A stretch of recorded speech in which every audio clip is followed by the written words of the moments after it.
Bonjour et bienvenue à cette troisième capsule pour les évaluations.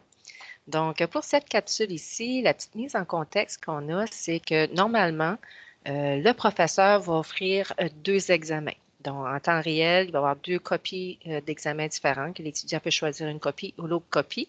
Et les étudiants répondaient sur les petits feuillets, et excusez-moi le mot, je ne suis pas sûre si je le prononce correctement, mais si je le prononce en français, ça serait scantron. Mais je pense que c'est un mot anglophone qui dit scantron. So, pas sûr si je prononce bien le mot en anglais. Mais habituellement, c'est des petites feuilles qu'on va marquer à la main puis qu'on va passer directement dans un engin électronique pour sortir les réponses. Donc, présentement, vu qu'on est à distance, le professeur aimerait savoir comment on peut avoir deux examens comme distincts. Et aussi, il y avait une des questions qui était pour les choix multiples. La personne aimait bien mélanger les choix multiples à l'intérieur. Donc, par contre, lorsqu'on avait un qui se disait ne s'applique pas, aucun ou tous, donc si on les met toutes mélangées, ça devient un peu comme inconstant. Donc, on va regarder à ceci, on va aller de l'avant pour construire une petite évaluation. Très, très courte à ce moment-ci, mais pour vous montrer comment on peut avoir un examen. Donc, même s'il y a deux examens qui étaient distincts, lorsqu'on utilise l'outil évaluation dans Clic, c'est que vous avez une multitude d'examens distincts. Donc, c'est encore mieux que d'avoir juste deux examens comme tels. Donc, en utilisant les questions aléatoires, vous créez un questionnaire distinct pour chacun des étudiants. Je ne dis pas qu'il n'y aura pas la même question qui peut revenir avec un des étudiants, mais vous n'aurez pas les mêmes évaluations pour chacun des étudiants si vous avez plusieurs questions aléatoires. Donc, allons-y.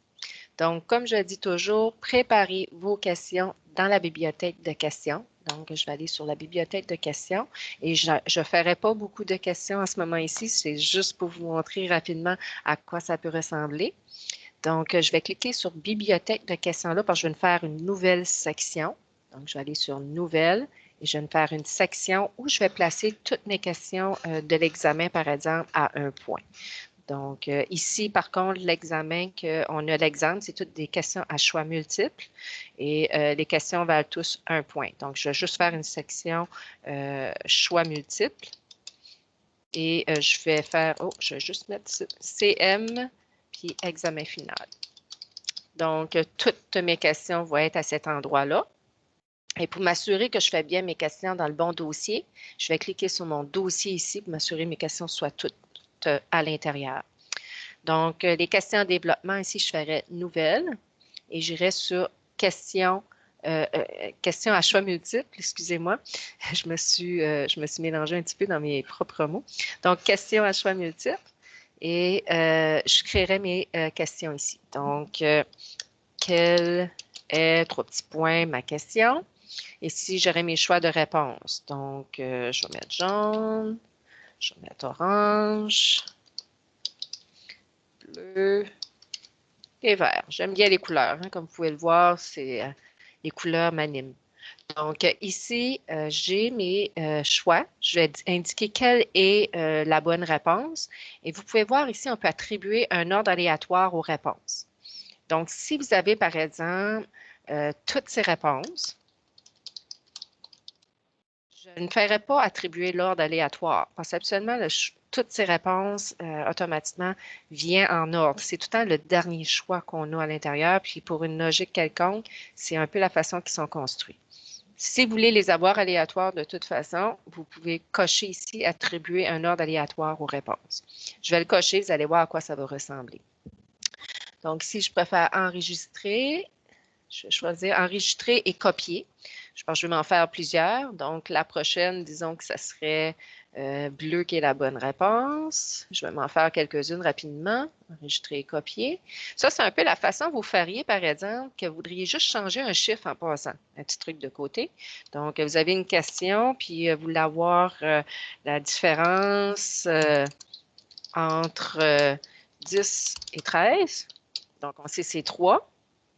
Donc, je pourrais avoir 3, 5, 7, Là, bien sûr, ce ne serait pas toutes ces réponses, mais aucune de ces réponses peut-être. Donc, la bonne réponse serait 3. Et là, je peux arriver et juste ici faire enregistrer et copier. Et la différence entre, disons, 8 et 13. Donc là, la bonne réponse serait 5 à ce moment ici. Et je peux continuer encore, enregistrer, copier. Donc, si vous voulez faire des questions aléatoires, juste changer des portions de réponses, c'est une possibilité. Et ça va très rapide, comme vous pouvez le voir. Donc, ici, je peux avoir 5 et la bonne réponse serait 7. Donc, je pense qu'on a assez de questions. Je vais les enregistrer. Donc, ici, j'ai des questions qui ont été créées. Et pour l'examen final, ici, je viens de faire une petite sous-section parce que j'ai 2 questions, mais ces 2 questions-là, je les veux à la fin de l'examen. Donc, je vais les mettre à part, puis je vais les préparer. Donc, ici, ça va être mes questions en développement. Donc, je vais enregistrer et je vais m'assurer de venir sélectionner mon dossier ici à côté, faire sûr que je fais mes questions dans le bon dossier. Donc, nouvelle, question en développement. Donc, ça serait ma première question. Et je vais faire la même chose ici encore. Je vais faire enregistrer et copier. Et là, je vais mettre le numéro 2 ici pour ma deuxième question. Enregistrer. Donc, j'ai mes 2 questions en développement qui sont prêtes. Maintenant, je dois retourner dans mon formulaire pour créer mon formulaire et faire mon examen comme tel. Donc, si je m'en viens ici, je vais faire « Nouveau ». Donc, j'ai mon formulaire qui s'en vient ici. Et je vais marquer ici « Capsule d'évaluation 3 ». Juste parce qu'on est rendu à la fiche 3 et c'est l'évaluation. Donc, je vais le nommer ainsi. Et je vais aller chercher mes questions. Donc, lorsque je fais inclure ou modifier la question et que je veux m'assurer que tous les étudiants n'aient pas les mêmes questions d'examen, ici, je viendrai faire ajouter et je ferai une réserve de questions. Réserve de questions veut dire, entre autres, c'est un dossier aléatoire où toutes les questions vont être mélangées. Donc, je vais cliquer sur réserve de questions.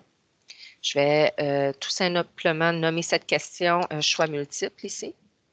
Et je vais parcourir ma bibliothèque. Donc, ici, je vais venir voir. Ici, je vois mon examen initiation. Ah, ici, mes questions à choix multiples qui sont ici. Donc, je vais cocher examen à choix multiples. Mais vous voyez, ça a coché mon dossier aussi à développement. Je ne veux pas qu'il amène mon dossier à développement tout de suite. Je vais l'importer un peu plus tard.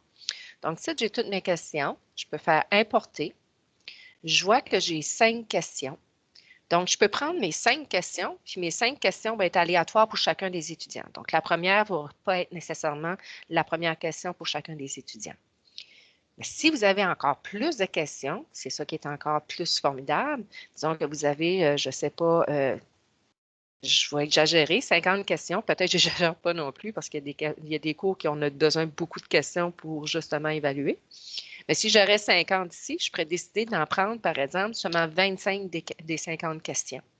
Ce qui fait que encore plus que les examens vont être différents pour chacun des étudiants.